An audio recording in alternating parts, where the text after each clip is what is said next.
The children of this country do not know that whatever problems there are in this country today are the gift of Nehru and Gandhi family, who agrees with Nishikant Dubey, BJP MP. அப்போ BJP லொடுக்கு Mahatma காந்தியும் ஜவஹர்லால் நேரு தான் நாட்டுக்கு காரணமா.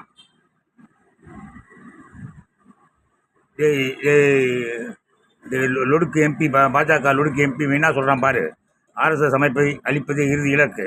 தேர்தலில் பாஜகவை தோற்படுவது மட்டுமே தீர்வாகாது. சமூக கட்டமைப்புகளை சிதைக்கும் ஆர்எஸ்எஸ் அமைப்பை அளிப்பதே இறுதி இலக்காக இருக்க வேண்டும். காங்கிரஸ் மூத்த தலைவர் ராகுல் காந்தி இவன் தாண்டா, இவங்க அம்மா தாண்டா ராஜீவ் காந்தி தாண்டா. ராஜீவ் காந்தி டிஸ்பாச் பண்ணது சோனியா அப்படின்னு சொல்லி சுப்ரமணிய சாமி சொல்லிட்டான். அவர் ரிட்டர்ன் லேடி டிஸ்பாச் தர் ஹஸ்பண்ட். அந்த ஒரு வார்த்தையை பார்த்து நீங்கள் இவனை பார்த்து கேட்டிங்கன்னா முடிஞ்சு போச்சு. சோனியாவை பார்த்தோம், நம்ம ராகுலையும் பார்த்து கேட்டிங்கன்னா முடிஞ்சு போச்சு. அதை விட்டுட்டு மகாத்மா காந்தியால் தான் நாடு சீரழிஞ்சு போச்சு ஒட்ட பசங்களா. 12 வருஷம் ஆச்சு ஆட்சிக்கு வந்து. ஏற்கனவே ஒரு 6 வருஷம் அவர் நொட்டினார் வாஜ்பாய். ஒரு ஒன்று மண்ட துப்பு இல்லை. சும்மா மகாத்மா காந்தி நோண்டிகிட்டு இருக்காங்க. ஜெய்ஹிந்த்.